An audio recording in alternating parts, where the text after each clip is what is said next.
Thyroid FNA is one of the most frequently encountered specimens in cytopathology, but it is by no means the simplest.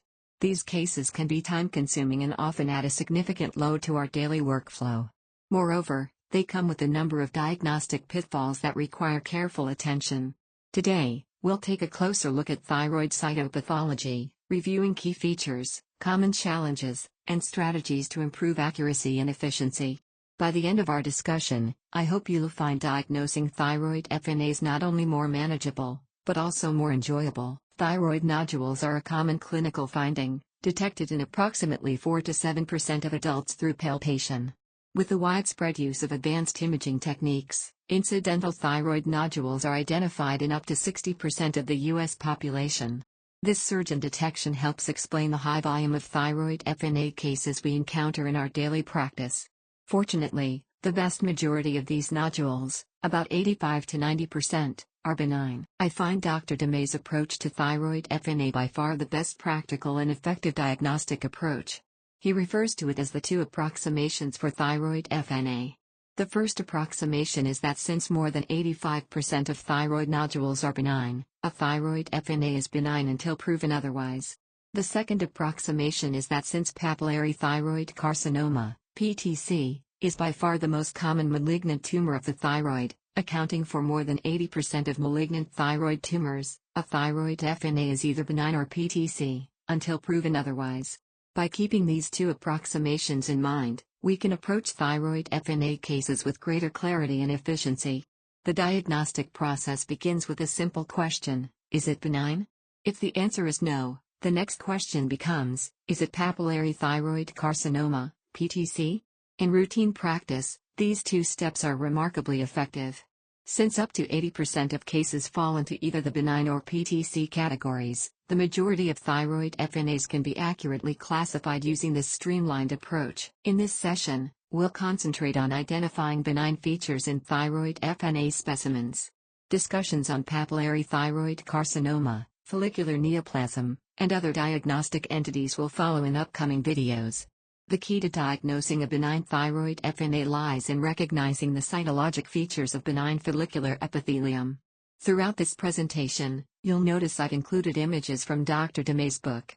In my opinion, The Art and Science of Cytopathology by Dr. DeMay is the most valuable resource for learning cytopathology. Both the pictures and text are beautiful and clear, and you can find answer to almost any question you may have about cytopathology. Benign follicular epithelium, as illustrated in these images from Dr. DeMay, typically shows a honeycomb arrangement of cells. The nuclei are evenly spaced with minimal overlapping or crowding. They are small, roughly the size of a red blood cell or the nucleus of a small lymphocyte. The nuclear shape is round, with dark, uniformly distributed chromatin and inconspicuous nucleoli.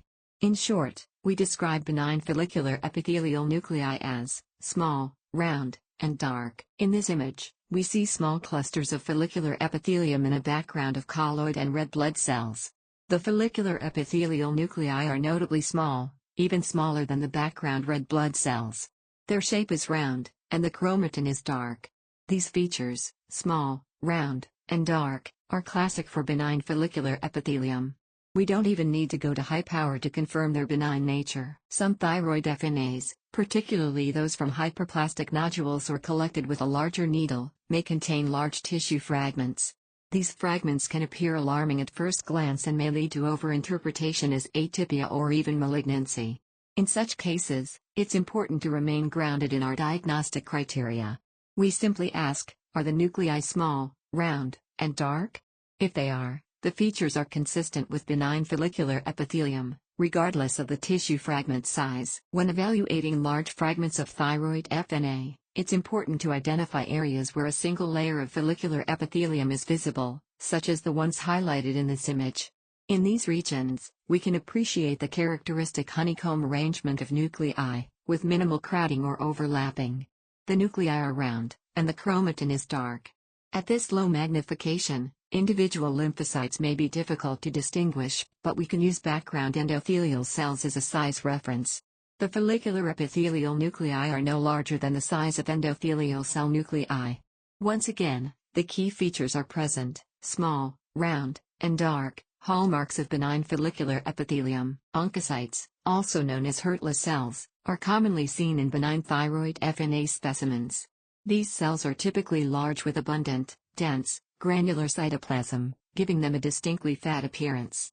The nuclei are enlarged, round, and often show a prominent nucleolus. We'll delve deeper into oncocytic lesions in a later discussion.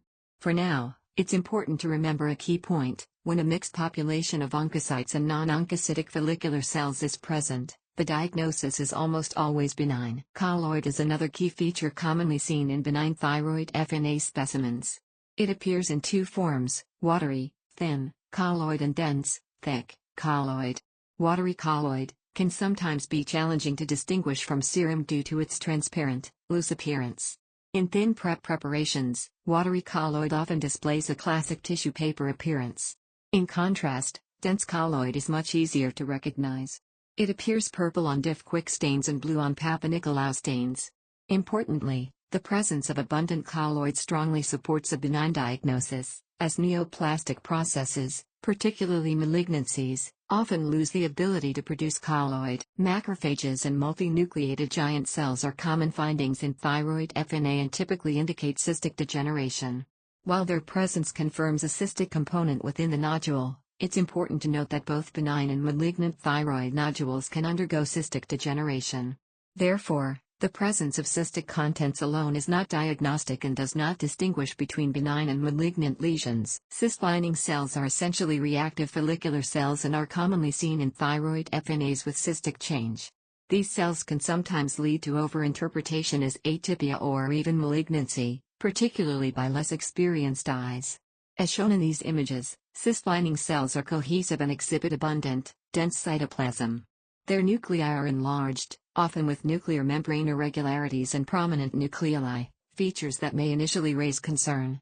However, it's important to recognize that although these nuclei are not small, round, and dark, their characteristic cohesive architecture, abundant dense cytoplasm, low nuclear to cytoplasmic ratio, and overall reactive appearance help recognize them as benign reactive cyst-lining cells, not a neoplastic process. In summary, the diagnosis of a benign thyroid FNA relies primarily on identifying benign follicular epithelium, characterized by nuclei that are small, round, and dark.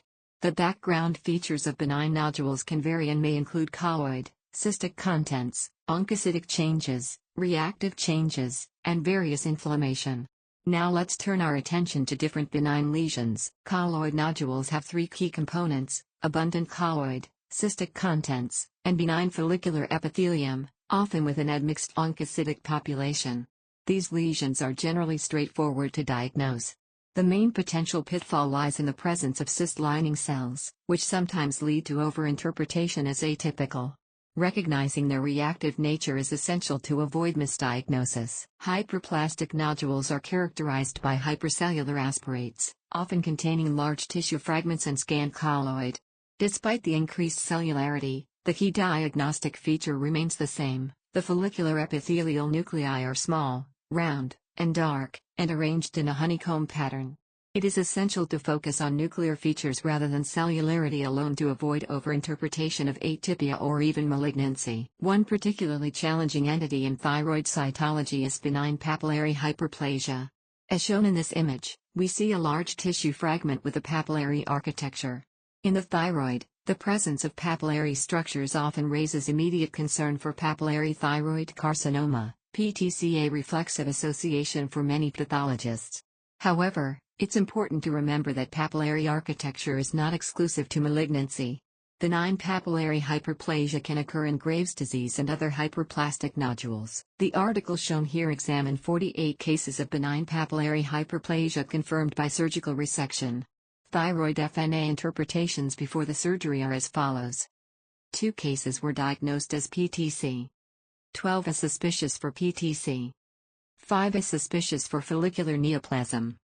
10 as atypia of undetermined significance. More than half of the cases were overinterpreted, highlighting this as a significant diagnostic pitfall in thyroid cytology. The key takeaway: careful evaluation of nuclear features, not architecture alone, is essential to avoid misdiagnosis.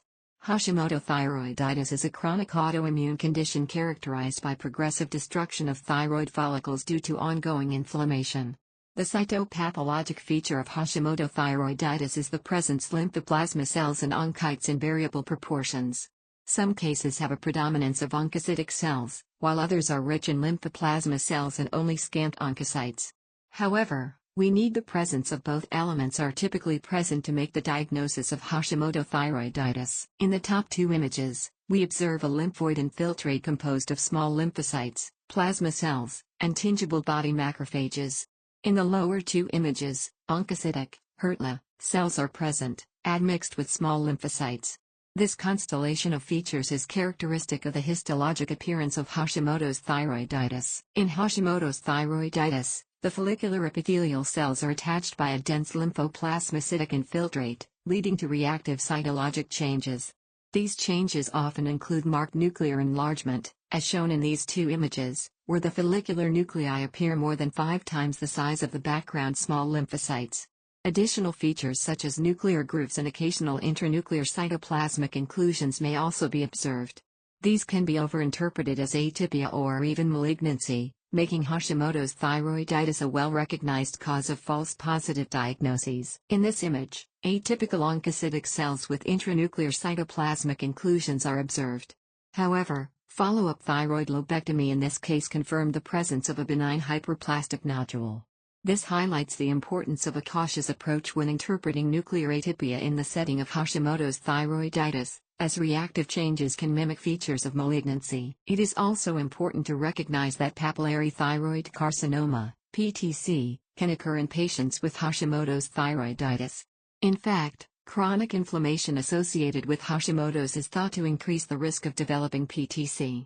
Therefore, careful distinction between reactive atypia and true neoplastic changes is essential. This distinction can be challenging, particularly in cases with overlapping cytologic features. In such situations, ancillary studies, including molecular testing, can be valuable diagnostic tools.